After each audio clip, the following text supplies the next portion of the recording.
ہماری آج کی گفتگو کا جو ٹاپک ہے وہ سننے سے زیادہ تعلق رکھتا ہے، عمل اس پہ بہت مشکل ہے۔ بعض ٹاپک ایسے ہوتے ہیں کہ آپ یہاں سے سن کے جاتے ہیں تو جاتے ہی آپ کا دل کرتا ہے عمل کرنے کو۔ مثلا میں نے کوئی وظیفہ بتا دیا، کوئی ذکر بتا دیا تو آپ نے کہنا بس آج کے بعد یہ وظیفہ پکا ہے۔ کوئی تہجد کی فضیلت یا نفلوں کی فضیلت بیان کر دی تو آپ نے اس پہ عمل شروع کر دینا ہے۔ لیکن یہ جو ٹاپک ہے یہ سنا جا سکتا ہے، لیکن اس کو اپلائی کرنا، اس کے اوپر عمل کرنا، اس کو پریکٹیکل لائف کے اندر لے کے آنا وہ بہت مشکل ہے۔ اور وہ ٹاپک ہے آج وراثت کی اہمیت اور وراثت کے بارے میں اسلامی تعلیمات کیا ہیں۔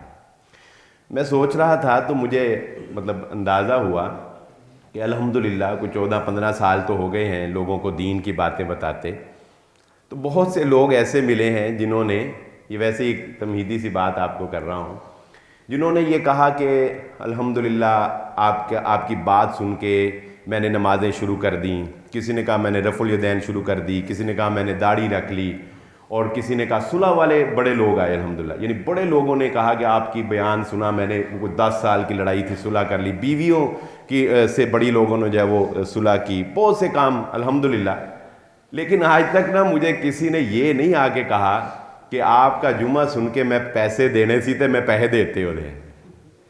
یہ نہیں کسی نے کہا کہ میں نے وراثت ماری تھی، آپ کا جمعہ سنا حقوق کے بارے میں تو بس جاتے ہی میں نے عہد کر لیا کہ میں وراثت تقسیم کر دینی۔ یہ اتنا مشکل کام ہے۔ سن لیتا ہے انسان لیکن اپلائی نہیں ہوتا۔ اچھا اپلائی کیوں نہیں ہوتا وہ بھی ہم آج جان لیں گے انشاءاللہ کہ یہ اپلائی کیوں نہیں ہوتا۔ ایک چھوٹی سی بات اس کی سمجھ لیں۔ اپلائی اس لیے نہیں ہوتا کہ دنیا کی محبت اصل میں ہمارے دلوں میں بہت زیادہ رچ بس گئی ہے، ہمیں وہ کام ممکن ہی نظر نہیں آتے، ٹھیک ہے نا۔ مثال کے طور پہ ایک آدمی ہے، اس کا 5-6 کروڑ روپے کا بزنس اسٹیبلش ہے، اس کے ساتھ ایک پارٹنر ہے، یہ آپ کو ایک اوریجنل مثال دے رہا ہوں، پریکٹیکل جو ہوا۔ اب وہ پارٹنر جو ہے وہ فوت ہو گیا، اب وہ جس بندے کا 5-6 کروڑ کا سرکل ہے، اب اگر وہ اس کی وراثت، وہ دونوں آپس میں ریلیشن بھی تھا، اب وہ اگر اس کی وراثت تقسیم کرنے کے لیے اقدامات کرتا ہے تو اسے وہ 5-6 کروڑ کا بزنس ختم کرنا پڑتا ہے، وہ بیچے سارا کچھ، وہ اب وہ سوچتا ہے کہ یہ ممکن ہی نہیں ہے۔ وہ کہتا ہے کہ یہ ممکن ہی نہیں ہے۔ کیسے ممکن ہے؟ کیوں؟ اس لیے کہ اگر وہ سارا کچھ ختم کرتا ہے تو سارا کچھ ایک دفعہ تو زیرو پہ آ جائے گا نا، یعنی اس کی ساکھ سارا زیرو۔ تو یہ چیز ہم لوگ، آپ اپلائی کر کے دیکھ لیں، ہم لوگوں کے لیے وراثت تقسیم کرنا مشکل کیوں ہوتا ہے؟ ناممکن کیوں ہے، بلکہ کہنا مشکل نہیں، ناممکن ہے۔ اس لیے کہ دنیا کا لیول ایسا بن گیا کہ ہم یہ سمجھتے ہیں کہ اس کے بغیر ہم سروائیو نہیں کر سکیں گے۔ اب سروائیو کرنا تو ضروری ہے نا، لہذا پھر جوڑ توڑ کر کے کوئی درمیانی سی راہ جو ہے وہ نکال لی جاتی ہے، لیکن اس طرح وراثت تقسیم نہیں کی جاتی جس طرح اللہ کا حکم ہے۔ تو آج ہم یہی جانیں گے کہ اس کے فوائد کیا ہیں اور ہم لوگ اس میں کوتاہی کے کس طرح سے مرتکب ہو رہے ہیں۔ اللہ رب العزت نے سورۃ النساء میں اس کو ذکر کیا، جو آیت میں نے آپ کے سامنے پڑھی ہے، للرجال نصیب مما ترک الوالدان والاقربون۔ یہاں اللہ رب العزت نے دونوں کو برابر ذکر کیا، فرمایا کہ مردوں کے لیے بھی وہ حصہ ہے جو کہ مرنے والا چھوڑ جاتا ہے، وہ قریبی رشتہ داروں میں سے ہو یا جو کوئی بھی آپ کے اولاد میں سے ہے، والدین میں سے ہے، اور عورتوں کے لیے بھی وہی حصہ ہے۔ جس طرح مردوں کے لیے وراثت میں حصہ ہے، اسی طرح عورتوں کے لیے بھی اللہ رب العزت فرماتے ہیں کہ وراثت میں حصہ ہے، اتنا ہی جتنا کہ اللہ رب العزت نے مقرر کر دیا۔ مما قل منہ او کثر، یہ بڑی پیاری بات ہے۔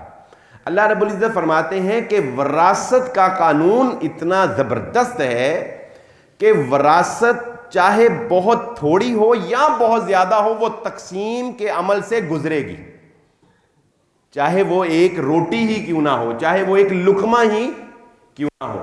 امام ابن جوزی رحمہ اللہ تعالیٰ نے ایک واقعہ لکھا، وہ کہتے ہیں کہ ایک خاتون تھی، وہ روٹی پکا رہی تھی، آٹا گوندھ رہی تھی، ابھی روٹی پکانے کے لیے آٹا گوندھ رہی تھی، تو اسی دوران اس کو اطلاع ملی کہ تمہارا خامن جو ہے وہ وفات پا گیا ہے، تو اس نے وہیں پر روٹیاں پکانا چھوڑ دیا۔ اور اس نے کہا کہ اب اس آٹے کے اوپر مجھ اکیلی کا حق نہیں ہے بلکہ یہ وراثت بن گیا ہے، اب یہ وراثت کے مطابق جو ہے وہ تقسیم ہوگا۔ مولانا تقی عثمانی نے اپنا ایک واقعہ لکھا ہے، وہ کہتے ہیں کہ جب میرے والد صاحب فوت ہوئے تو ان کا ایک دوست مجھے ملنے کے لیے آیا اور اس کی طبیعت کچھ ناساز تھی، تو میں نے کہا کہ میرے پاس اپنے والد صاحب کا ایک شہد بہت زبردست ہے، وہ میں آپ کے لا کے دوں۔ تو کہتے ہیں کہ جب میں نے ان کو لا کے دیا تو وہ دوست کہنے لگا کہ تقی عثمانی مجھے تم سے یہ امید نہیں تھی۔ نے کہا کیا ہوا؟ اس نے کہا تمہیں پتہ نہیں ہے یہ شہد اب وراثت بن چکا ہے، تم اپنی مرضی سے مجھے ایک چمچ بھی نہیں دے سکتے، کیا تم نے اس کی اولاد سے اجازت لی ہے؟ وہ کہتے ہیں کہ پھر وہاں چونکہ ساری اولاد موجود تھی تو سارے بچوں سے اجازت لے کے ایک چمچ جو ہے وہ ان کو عنایت کی گئی۔ یہ اتنا نازک معاملہ ہے۔ اللہ رب العزت فرماتے ہیں کہ قل منہ او کثر، یہ بات یاد رکھ لو، یہ تھوڑا ہو یا زیادہ ہو یہ تقسیم ہونی ہی ہونی ہے۔ پھر فرمایا یوصیکم اللہ فی اولادکم للذکر مثل حظ الانثیین، یہ بہت ہی پیارا نکتہ ہے اگر انسان کو سمجھ آ جائے۔ فرمایا اللہ تمہیں وصیت کرتا ہے، نصیحت کرتا ہے تمہاری اولاد کے بارے میں کہ لڑکے کو 2 لڑکیوں کے برابر حصہ دیا جائے گا۔ اللہ نے کیا کہا؟ لڑکے کو کس کے برابر دیا جائے گا؟ 2 لڑکیوں کے برابر۔ بنیاد کون ہے؟ لڑکیاں۔ پہلے کس کا حصہ نکالا جائے گا؟ 2 لڑکیوں کا۔ 2 لڑکیوں کا حصہ پہلے نکلے گا، پھر اس کے برابر کس کا حصہ نکلے گا؟ لڑکے کا حصہ۔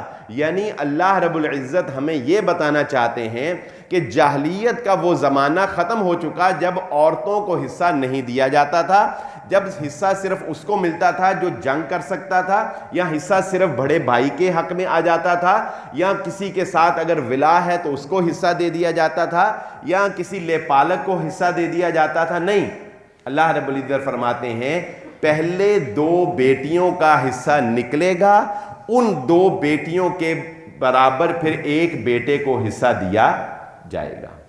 آگے چلتے ہیں، ہم سٹیپ بائی سٹیپ انشاءاللہ اب اس بات کو سمجھتے ہیں۔ سب سے پہلے دیکھتے ہیں احادیث مبارکہ وراثت کے بارے میں کیا کہتی ہیں۔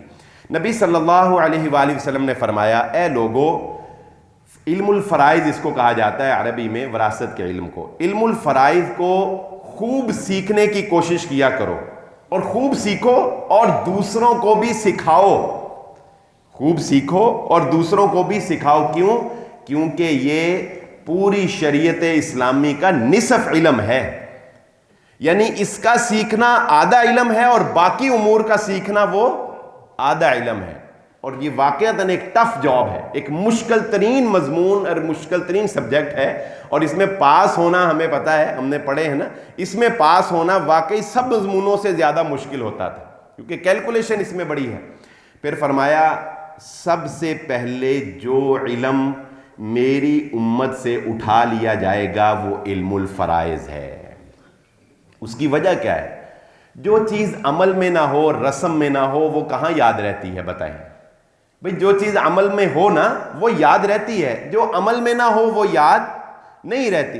جب وراثت کی کسی کو ضرورت ہی نہیں پڑے گی، جب کوئی پوچھنے والا نہیں ہوگا تو بتانے والے بھی تھک جائیں گے آہستہ آہستہ کہ یار کوئی پوچھتا تو ہے نہیں، پڑھ پڑھ کے کیا کریں، کس کو بتائیں۔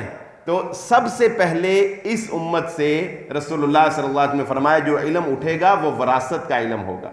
ایک روایت امام ابن حجر رحمہ اللہ نے فتح الباری میں بخاری کی شرح میں نقل کی ہے، فرماتے ہیں کہ رسول اللہ صلی اللہ علیہ وآلہ وسلم نے ارشاد فرمایا کہ قیامت اس وقت تک قائم نہیں ہوگی، یعنی قیامت کے قائم ہونے سے پہلے پہلے لوگوں کے حالات یہ ہو جائیں گے کہ لوگ بالکل وراثت تقسیم کرنا چھوڑ دیں گے، یعنی وراثت کی تقسیم جو ہے وہ بالکل ختم ہو جائے گی، وراثت تقسیم نہیں ہوا کرے گی۔ یہ قیامت کی علامات میں سے ایک بہت بڑی علامت ہے۔ سو آپ دیکھ لیں کہ یہ تو ہمیں بڑا یاد ہے کہ وہ دجال نے 4 علامتیں بتائی تھیں اور وہ پانی جو ہے وہ ندی کا آخر پہ پہنچ گیا اور وہ بیسان کے پھل جو ہیں وہ نہیں دے رہے، لیکن یہ بھی یاد رکھیں کہ اس میں بھی ہم کافی حد تک ریڈ لائن سے نیچے ہی جا چکے ہیں کہ وراثت کی تقسیم ہمارے معاشرے کے اندر وہ کیا درجہ رکھتی ہے۔ سو اس سے بھی آپ اندازہ لگا سکتے ہیں کہ ہم قیامت کے کتنے قریب۔ رسول اللہ صلی اللہ علیہ وآلہ وسلم نے اس میں عدل اور انصاف کچھ اس طرح بھی کیا کہ غزوہ احد میں حضرت سعد بن ربیع رضی اللہ تعالیٰ عنہ کی بیوی جو تھیں وہ نبی صلی اللہ علیہ وآلہ وسلم کے پاس تشریف لائیں روتی ہوئی اور کہا اے اللہ کے نبی صلی اللہ علیہ وسلم میرا خامند غزوہ احد میں آپ کے ساتھ لڑتے لڑتے شہید ہو گیا.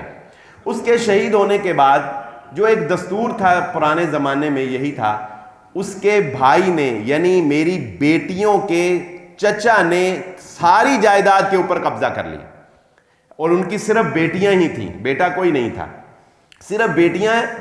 اب کوئی طاقتور تو تھا نہیں مقابلے میں, چنانچہ چچا نے کیا کیا, ساری جائیداد کے اوپر قبضہ کر لیا. رسول اللہ صلی اللہ علیہ وآلہ وسلم نے اسی وقت بلایا حضرت سعد بن ربیع کی کہ بھائی کو بلایا, اور اس کو بلا کر کیا کہا, فرمایا کہ اس میں سے جو 2/3 حصہ یعنی 3 حصے کیے جائیں گے تو 2 حصے جو ہیں وہ بیٹیوں کو دیے جائیں گے, اس کے بعد اس کی بیوی کا حصہ نکالا جائے گا, اور پھر جو باقی مال بچے گا وہ تمہارا حصہ ہے. چنانچہ رسول اللہ صلی اللہ علیہ وآلہ وسلم نے فوری طور پر بچیوں کو ان کا حصہ جو ہے وہ دلوا دیا. اور اس میں بھی دیکھیے ہم لوگ اتنے خود غرض ہو چکے ہیں کہ ہمیں تو یہی ڈر رہتا ہے, یعنی جن کی بیٹیاں ہیں وہ اکثر اوقات ہم سے مسائل پوچھتے ہیں نا لوگ, تو یقین مانیے وہ بیچارے اس ڈر میں ہوتے ہیں کہ کسی طرح ہم اپنی زندگی میں اپنی جائیداد اپنی بیٹیوں کے نام لگوا دیں کہ کہیں چچوں کو حصہ نہ چلا جائے, کہیں بہن بھائیوں کو جو ہے وہ حصہ نہ چلا جائے. اور اس کی وجہ کیا ہوتی, اس کی وجہ شاید یہی ہوتی ہے کہ انہیں یہ خدشہ ہوتا ہے کہ ان کے مر جانے کے بعد ان کے اقربا ان کے بھائی جو ہیں وہ ان کی بیٹیوں کا شاید خیال نہیں رکھیں گے, یا جائیداد کے اوپر کہیں قبضہ نہ کر لیں, یا ان کی حق تلفی کر لیں. اس لیے لوگ اس خوف سے جو ہے وہ وراثت کی تقسیم ہونے سے پہلے ہی کچھ نہ کچھ انتظام کرنے کی کوشش کرتے ہیں. حالانکہ شریعت کا دیکھیں کتنا پیارا انتظام ہے.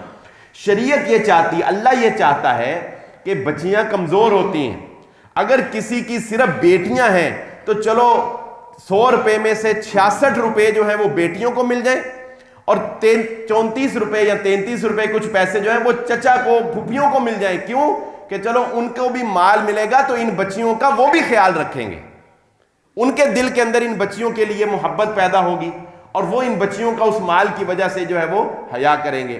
لیکن آپ کو پریکٹیکل لائف کے اندر ایسا ہوتا ہوا کہیں بھی نظر نہیں آئے گا. رسول اللہ صلی اللہ علیہ وآلہ وسلم نے وراثت کی اہمیت کو بیان کرتے ہوئے یہ بات ارشاد فرمائی.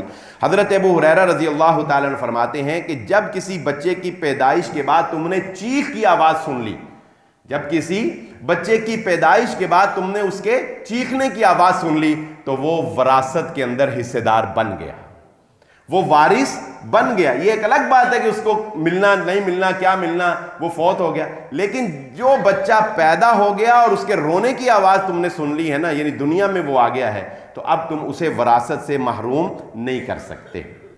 پھر آگے چلیے, رسول اللہ صلی اللہ علیہ وآلہ وسلم نے یہ بہت پیارا اصول بیان کیا, اور یہ آپ صلی اللہ علیہ وآلہ وسلم کی امت کے ساتھ محبت کی علامت بھی تھی. ابو داؤد کی یہ روایت ہے, اللہ کے نبی صلی اللہ علیہ وسلم نے فرمایا کہ جو کوئی میرا صحابی, جو کوئی میرا امتی, یعنی آپ کے باقاعدہ حیات ہوتے ہوئے آپ کی زندگی کے اندر جو کوئی میرا امتی صحابی فوت ہو گیا اور اس کے ذمے کوئی قرض تھا, اللہ کے نبی صلی اللہ علیہ وآلہ وسلم نے فرمایا اس کا قرض میں ادا کروں گا, اور اس کی وراثت جو ہے وہ وارثوں کو ملے گی. یہ ریاست تھی. نبی صلی اللہ علیہ وسلم نے بحیثیت ریاست کے حکمران ہونے کی حیثیت سے یہ ذمہ داری قبول کر لی.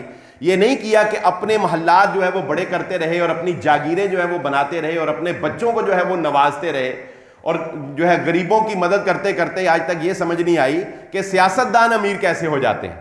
یعنی مدد غریبوں کی کر رہے ہوتے ہیں لیکن وہ خود امیر در امیر ہوتے چلے جا رہے ہوتے ہیں. تو رسول اللہ صلی اللہ علیہ وسلم نے بحیثیت ایک ریاست کے حکمران کی حیثیت سے, خلیفہ کی حیثیت سے دیکھے کتنا بڑا اقدام کیا.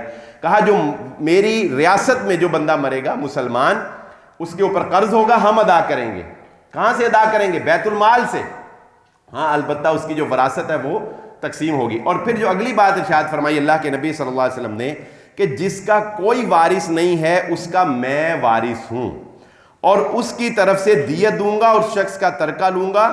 یعنی اللہ کے نبی صلی اللہ علیہ وسلم نے فرمایا کہ اگر کسی شخص کا کوئی وارث نہ ہونا تو پھر ریاست کی یہ ذمہ داری ہوتی ہے کہ ریاست اس کے مال کو اپنے قبضے میں لیتی ہے. اور ریاست جو ہے وہ عملی اقدامات اس کے مال میں سے کرتی ہے. وہ آگے ہم پڑھیں گے کہ عملی اقدامات کرنے کے لیے شریعت نے کون سے احکامات جاری کیے ہیں. یعنی یہ نہیں ہے کہ اگر کوئی بندہ مر گیا, اس کا کوئی وارث نہیں ہے, تو آپ چپ کر کے اس کی مال پہ قبضہ کر لیں, آپ اس کے مال کو جو ہے وہ سارا ہی ڈونیٹ کر دیں, اس کے مال کے اوپر مسجد بنا لیں, مدرسہ بنا لیں. نہیں, اگر کوئی بندہ ایسا مر گیا جس کا کوئی وارث نہیں ہے, تو کیا طریقہ ہے؟ ریاست اس کی وارث بنے گی. پھر اس کی ریاست جو ہے وہ اس کے مال کے اندر جو بھی تصرفات کرنے ہوتے ہیں بعد میں, وہ پھر ریاست جو ہے وہ اس کے تصرفات کرے گی. لیکن میرا خیال ہے کہ ہمارے ہاں بھی ایسا ممکن نہیں نظر آتا. جیسا کہ میں نے پہلے کہا, یہ سننے سنانے والی باتیں عملاً ان کا مشاہدہ ہمیں دیکھنے کو نہیں ملے گا. اب سنیے کہ وراثت کی, سب سے پہلے ہم جانتے ہیں کہ وراثت کی ایک تعریف کیا ہے, اور اس کے بعد سٹیپ بائی سٹیپ ہم دیکھیں گے کہ وراثت میں آگے کیسے تقسیم ہوتی ہے. وراثت, اس کا ایک ایک حرف غور سے سنیے گا, کیونکہ اسی کی بنیاد پہ ہماری گفتگو سمجھ آئے گی. یہ اب ہم وراثت کی تعریف پڑھنے لگے ہیں. وراثت ایک غیر اختیاری انتقال ملکیت ہے جس کے ذریعے ایک فوت ہونے والے کا ترکہ اس کے ورثاء کے حق میں منتقل ہو جاتا ہے. یعنی وراثت کے 3 ارکان بنتے ہیں. نمبر 1, فوت ہونے والا شخص. نمبر 2, اس کے ورثاء. اور نمبر 3, وہ مال جو اس نے چھوڑا ہے, یا اس کے نام تھا یا اس نے کسی سے لینا تھا, جو بھی اس کا مال تھا اس کی موت تک جو اس کی ملکیت میں تھا, ہر چیز, چاہے وہ ایک لوہے کی انگوٹھی تھی یا وہ کوئی کنالوں پہ یا مربوں پہ محیط زمین تھی, وہ اس کی وراثت بنے گی. اب دیکھیے آگے وراثت جو ہے اس کی تقسیم کس سٹیپ سے ہوگی. نمبر 1, سب سے پہلے وراثت کی تقسیم میں سب سے پہلے اس کے مال میں سے, یعنی اگر کوئی اولاد میں سے کوئی کر لے تو ٹھیک ہے, ادروائز اس کے مال میں سے اس کے کفن, اس کی تدفین اور اس کے تمام انتظامات جو ہیں یہ اس کے مال میں سے کیے جائیں گے. یعنی اگر کسی بندے نے 1 لاکھ روپیہ چھوڑا ہے نا, تو اس 1 لاکھ میں سے سب سے پہلے کیا کیا جائے گا, اس کے 10,000 روپیہ, مثلا اس کی قبر کھدائی, اس کا کفن, اس کا سارا کچھ انتظامات, 10,000 روپیہ لگ گیا. باقی وراثت کتنی بچ گئی؟ 90,000. اس کے بعد اس کا قرضہ اتارا جائے گا. ادھر ساروں کو وراثت کی بڑی پڑ جاتی ہے کہ ہم نے لینا ہے, اور جو اس کے ذمہ دینا ہے وہ کس نے دینا ہے؟ وہ تمہیں ملنے سے پہلے دینا ہے. وراثت چوتھے سٹیپ پہ جا کے ملنی ہے. سب سے پہلے تجہیز و تکفین کا خرچہ اس کے مال میں سے ہوگا. نمبر 2, جو اس کے ذمے قرضہ جات ہیں وہ اس کی وراثت جو اس نے مال چھوڑا ہے اس میں سے ادا کیا جائے گا. رسول اللہ صلی اللہ علیہ وسلم نے, یہاں ایک نقطے کی بات بھی سمجھ لیجئے, یہ تھوڑا سا ڈرایا جاتا ہے, ہم لوگ خود ڈراتے ہیں آپ کو جنازوں پہ, ڈرانا بڑا ضروری ہے, ٹھیک ہے. ہمارے اکثر مفتی صاحب کہا کرتے تھے, مسئلہ جدوں بھی دسنا نا ٹیٹ کر کے دسنا, مسئلہ ٹلا نہیں دسنا. ٹلا دسو گے تو لوگ عمل نہیں کرتے, لوگ ریلیکس ہو جاتے. اس لیے مسئلہ جب بھی بتانا ہے ڈنکے کی چوٹ کر کے بتانا. اس لیے جنازوں پہ ہم ڈنکے کی چوٹ ہی بتاتے ہیں کہ جس نے قرضہ ادا نہیں کیا, رسول اللہ صلی اللہ علیہ وسلم نے اس کا جنازہ نہیں پڑھایا. لیکن اب حقیقت ہے ایسے ہی ہے, لیکن تھوڑی سی اس کی وضاحت ہے, وہ سن لیجئے. رسول اللہ صلی اللہ علیہ وسلم نے جس شخص کا جنازہ نہیں نہ پڑھایا تھا, 2 درہم یا 2 دینار اس کے ذمہ تھے. اصل وہ یہ تھا کہ رسول اللہ صلی اللہ علیہ وسلم نے پوچھا تھا کہ اس میں دو چیزیں کاؤنٹ ہوتی ہیں, ٹھیک ہے. ایک انسان ہے, مقروض ہے, مر گیا. یہ نہ سمجھے کہ میں مقروض مر گیا تو بس میں اس لسٹ میں ہی آ گیا کہ جس کا جنازہ نبی صلی اللہ علیہ وسلم نے پڑھا. ہر مقروض ایسا نہیں ہوتا. 2 چیزیں ہونی چاہیے آپ کے پاس. نمبر 1, ایک تو اس مقروض کی اتنی جائیداد نہیں تھی کہ اس میں سے اس کا قرضہ ادا ہو سکتا. بات سمجھے؟ اگر آپ مقروض ہیں لیکن اتنی جائیداد آپ کی ہے کہ آپ کا قرضہ اس آپ کی جائیداد میں سے ادا ہو جائے گا, تو آپ اس لسٹ میں نہیں آتے جس کا جنازہ پڑھانے سے نبی صلی اللہ علیہ وسلم نے انکار کر دیا. نمبر 2, اگر آپ کی اس قرضے کا کوئی ذمہ دار بن جاتا ہے, جیسا کہ نبی صلی اللہ علیہ وسلم نے پوچھا کچھ چھوڑا مال؟ تو بتایا نہیں، کوئی نہیں چھوڑا. پھر نبی صلی اللہ علیہ وسلم نے پوچھا کوئی اس کا ذمہ لیتا ہے؟ تو پہلے تو کسی نے نہیں لیا، بعد میں اللہ کے نبی صلی اللہ علیہ وسلم جب کہا میں جنازہ نہیں پڑھاؤں گا، پھر حضرت ابو قتادہ رضی اللہ تعالیٰ عنہ نے ذمہ داری لے لی. تو اگر کوئی ذمہ داری آپ کے قرضے کی لے لیتا ہے تو بھی آپ کی جان خلاصی ہو سکتی ہے، لیکن تب جب وہ ادا کرے گا. یہ بھی یاد رکھیں، اگر وہ صرف جنازے پہ کھڑا ہو کے ذمہ داری لے لے اور بعد میں ادا نہ کرے، آپ کی جان پھر بھی وہیں پہ لٹکی رہے گی. تیسری چیز، نمبر 1 تھا تجہیز و تکفین، نمبر 2 تھا قرض کی ادائیگی اس کی وراثت میں سے ہوگی، اور نمبر 3 اس کی وصیت پوری کی جائے گی، اس کے بعد وراثت بنے گی. یعنی 1 لاکھ میں سے 10,000 روپیہ تجہیز و تکفین پہ نکل گیا، سمجھ لو 20,000 روپیہ سمجھ لو کہ اس نے کسی کا دینا تھا، باقی رہ گیا 70,000. اب 70,000 میں سے پھر کیا ہوگا؟ پھر 3 حصے ہوں گے، وصیت اس کی پوری کی جائے گی. وصیت میں پھر 3 قانون ہیں، ان چیزوں کا بھی لوگ خیال نہیں کرتے. وصیت کے آگے وصیت پوری کرنے میں پھر 3 قانون ہے جس کا خیال رکھا جائے گا. نمبر 1، وہ اپنے مال میں 1/3 سے زیادہ وصیت نہیں کر سکتا. اگر 1/3 سے زیادہ وصیت کرے گا اپلائی نہیں ہوگی. یہ نہیں کہنا کہ ان بزرگ کہہ گئے سیدھے بزرگ کر گئے سی، نہیں، بزرگ غلطی کر جائیں تو اللہ کا حکم بدل دیں گے ہم. بزرگ غلطی کر دیں تو اللہ کی شریعت نہیں بدلے گی، اللہ کا حکم نہیں بدلے گا. رسول اللہ صلی اللہ علیہ وسلم کے دور میں ایک صحابی نے 6 غلام تھے، اپنے مرنے سے پہلے 6 کے 6 آزاد کر دیے. اللہ کے نبی صلی اللہ علیہ وسلم نے فرمایا واپس بلاؤ. 2 کے جوڑیاں بنا کے 3 ان کے کیے، ان کے درمیان قرہ اندازی کی، جس کا قرہ نکلا 2 کو آزاد کیا، 4 کو اس کے اولاد میں وراثت کے طور پہ تقسیم کیا. ٹھیک ہے، اس لیے نمبر 1 تیسرے سٹیپ پہ وصیت پوری کرنی ہے آپ نے مرنے والے کی، لیکن وصیت میں پہلا قانون ہے 1/3 سے زیادہ اپلائی نہیں ہوگی. نمبر 2، وصیت وارث کے حق میں نہیں ہوگی. رسول اللہ صلی اللہ علیہ وسلم نے فرمایا وارث کے لیے وصیت نہیں ہوتی. یعنی اگر وہ یہ کہے کہ میں نے اپنے بیٹے کو 33 روپے دیے، لاکھ روپیہ تھا نا، 1/3 اس کی جا، وہ کہتا جی میں نے اپنے بیٹے، نہیں، جس کا حق قرآن و سنت میں اللہ نے رکھ دیا ہے اس کو مرنے والا نہیں دے سکتا. وارث کے حق میں وصیت نہیں ہوتی.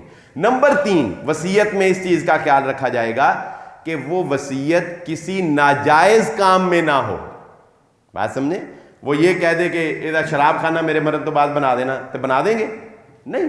وصیت ناجائز کسی بدعت کے کام کو فروغ دینے کے لیے، کسی غیر اسلامی کام کو فروغ دینے کے لیے اگر وصیت کی جاتی ہے تو وہ وصیت اپلائی نہیں ہوگی.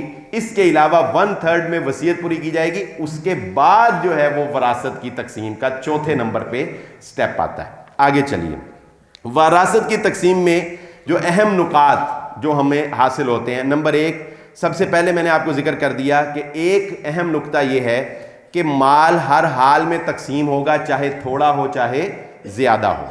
نمبر 2، یہ بڑی اہم بات ہے، ورثاء کے حصے اللہ نے قرآن میں خود بیان کر دیے. اس لیے کسی حاکم وقت کو، کسی عالم کو، کسی مفتی کو، کسی باپ کو، کسی پیر کو یہ حق حاصل نہیں ہے کہ وہ کسی کو کم اور کسی کو زیادہ دینے کی کوشش کرے. بات سمجھ گئے؟ اس میں کوئی ہمدردی نہیں چلنی کہ وہ ماڑا ہے تو انہوں زیادہ دے دو، وہ تگڑا ہے تو چلو انہوں چھڑ دو. کوئی ہمدردی نہیں ہے. اللہ سے زیادہ ہمدرد ہیں ہم لوگ، بتائیں؟ اللہ سے زیادہ پتہ ہے ہمیں دین کا یا ہماری خیر خواہی کا. یہ وراثت اللہ کا حکم ہے، اللہ نے خود بیان کر دیے حصے قرآن میں کلیئر. تو اس میں کسی مفتی کی نہیں چلے گی کہ کوئی مفتی کہہ دے کہ نہیں ایسے انہوں کاٹ دے دو. انہوں جو حصے اللہ نے مقرر کر دیے بعینہ من مان، وہ ویسے ہی تقسیم کیے جائیں گے. وراثت کی تقسیم، بہت ہی پیارے پیارے نقطے آ رہے ہیں اور انسان کو اندازہ ہوتا ہے کہ ہم کر کیا رہے ہیں. وراثت کی تقسیم ایک جبری عمل ہے، اس کے لیے مالک کی رضامندی شرط نہیں ہے. یہ میرا پین ہے نا، یہ میرا پین ہے، میری مرضی میں بیچوں یا نہ بیچوں، میری مرضی ہے نا، میں اس کا مالک ہوں. جب یہ بن گیا نا وراثت، جب یہ بن گیا وراثت، اس کے بعد کوئی وارث یہ نہیں کہہ سکتا جی میں اس مکان میں رہتا ہوں، میری مرضی میں بیچا یا نہ بیچوں. کہہ سکتا ہے؟ نہیں. کیا؟ کیوں ملکیت کا حق تمہیں اب حاصل نہیں ہے. یہ وراثت تقسیم ہونی ہے، چاہے تم اجازت دو یا تم اجازت نہ دو. وراثت جبری تقسیم ہے، اللہ کے حکم پر ہونی ہے، اس میں کسی کی ملکیت کا کوئی عمل دخل نہیں رہتا. بس اوقات اکثر لوگ کہہ دیتے ہیں کہ جی میں چونکہ اس گھر میں شروع سے رہ رہا ہوں، ابا جی دے ہندے ہوئی میں ہی رہ رہا لہذا میں گھر نہیں دینا اور باقی پاویں تقسیم کرنا. کیوں؟ تیرا کوئی اختیار ہی نہیں ہے اس پہ. جبری اللہ کے احکامات کے اوپر جبر کرتا ہے. وراثت کے حق میں یہ بھی بڑا اہم نقطہ ہے. اولاد سے تنگ آ کے لوگ ایسے اقدامات اٹھاتے ہیں، بہرحال وہ حالات کی مجبوری ہوتی ہے. اس وقت کوئی ایسا اقدام اٹھا لیا جائے جس سے کہ آپ قانونی طور پر بچ جائیں تو یہ ایک عمل جائز ہے. ادروائز وراثت کے حصے چونکہ اللہ نے متعین کر دیے ہیں، اس لیے کسی بھی وارث کو اس کے حق سے محروم کرنے کا اختیار ہمیں حاصل نہیں ہے، جسے ہمارے معاشرے میں آق کرنا کہتے ہیں. آق کرنا، شریعت اسلامیہ میں آق کا اختیار کسی باپ کو نہیں ہے. ہاں یہ ضرور ہے اگر بیٹا برا نکل آیا ہے، آپ قانون سے بچنے کے لیے اخبار میں ایڈ دے دیں کہ بھائی میں اس کے کسی بھی عمل کا ذمہ دار نہیں ہوں، یا آپ کو لگتا ہے کہ وہ نقصان کر رہا ہے تو آپ یہ کہہ سکتے ہیں کہ میری اجازت کے بغیر یہ میری کوئی چیز بیچ دے، میں اس کو قبول نہیں کروں گا. لیکن جب وہ وارث بن جائے گا نا آپ کا، اس کے بعد آپ یہ نہیں کہہ سکتے کہ میں نے زندگی میں اسے اپنی وراثت سے محروم کر دیا. جو اس کا حق ہوگا وہ اس کو مل کر ہی رہے گا. آپ وراثت سے کسی کو محروم نہیں کر سکتے. اس میں ایک اور بات بڑی اہم سمجھ لیجیے، یہ غلطی بہت لوگ کرتے ہیں اور اکثر اولاد جو ہے اس معاملے میں اپنے والدین کو رونے والا کر دیتی ہیں. اللہ کی قسم، جو بچہ یہ کہتا ہے نا کہ میرا حصہ منو ہنے دے دو، کہتے ہیں کہ نہیں اکثر لوگ، اکثر کیا کہتے ہیں، بھائی میرا حصہ منو دے دو میں تے الگ ہوا. تو والدین اس کو سمجھا نہیں پاتے. ان کو سمجھانے کی ضرورت ہے کہ بھائی حصہ باپ کے مرنے کے بعد بنتا ہے، زندگی میں نہیں بنتا. یہ بات سمجھ لیں. یہ نہ سمجھے کہ آپ اپنے باپ کے جیتے جی اس کے حق اس کی جائیداد کے حقدار ہیں. نہیں، جیتے جی کوئی حقداری نہیں ہے.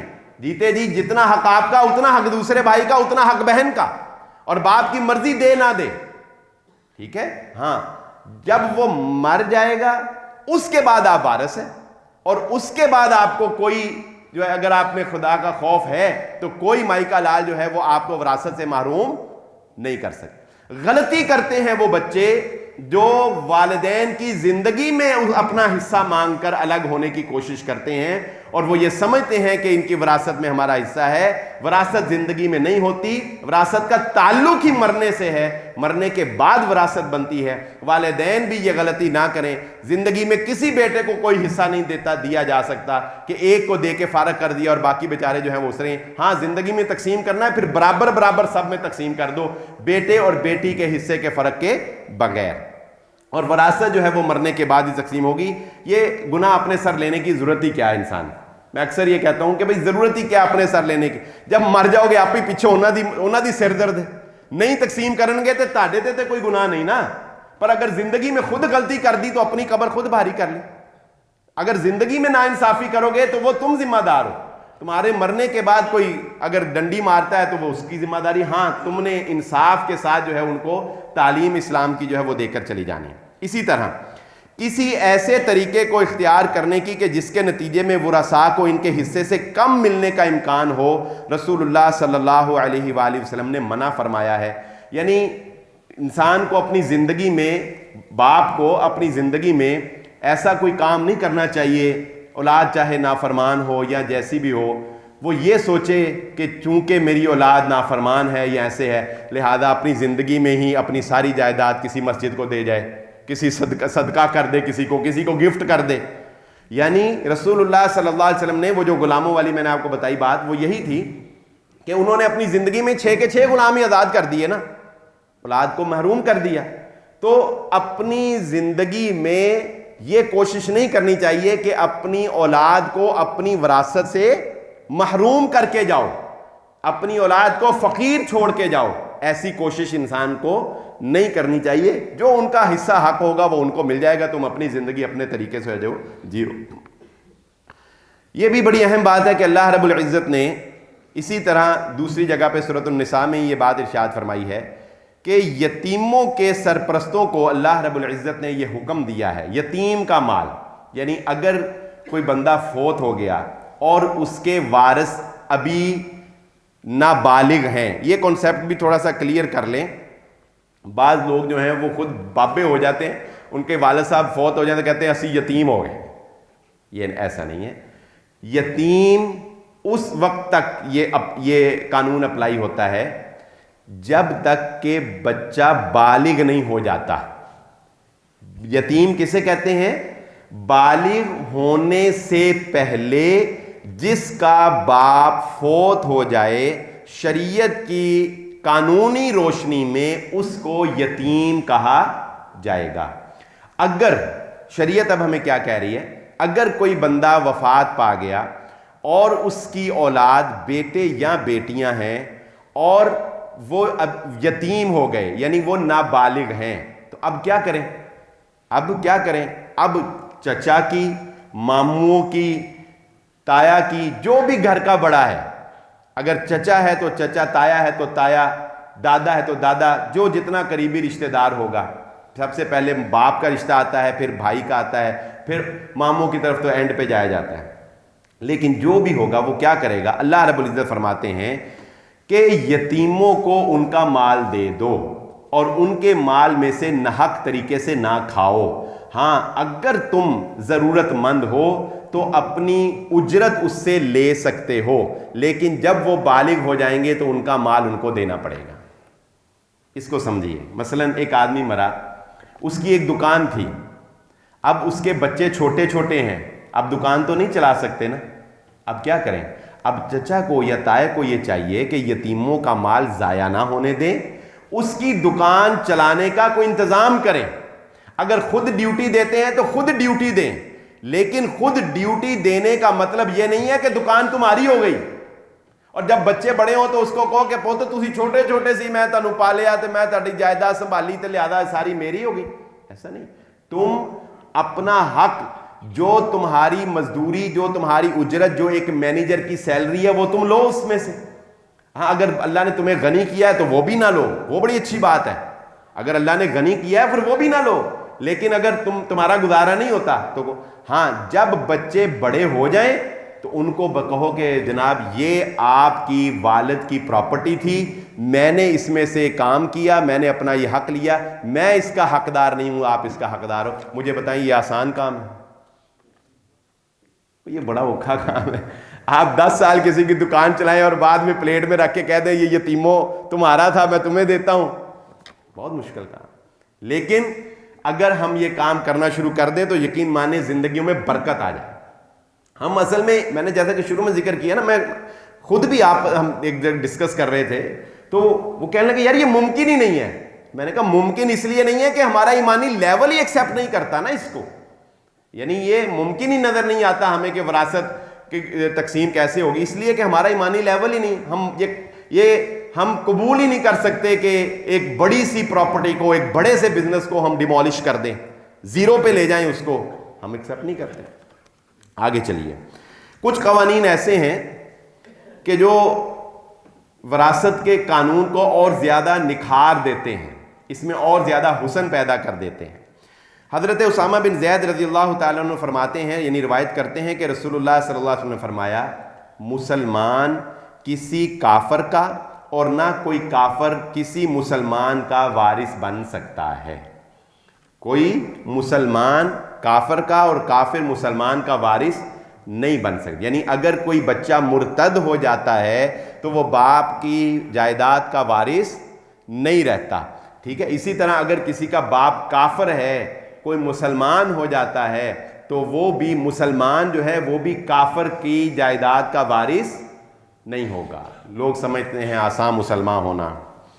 پھر رسول اللہ صلی اللہ علیہ وآلہ وسلم نے فرمایا، حضرت ابو ہریرہ رضی اللہ تعالیٰ عنہ روایت کرتے ہیں، قاتل کو مقتول کی ترکہ میں سے حصہ نہیں دیا جائے گا۔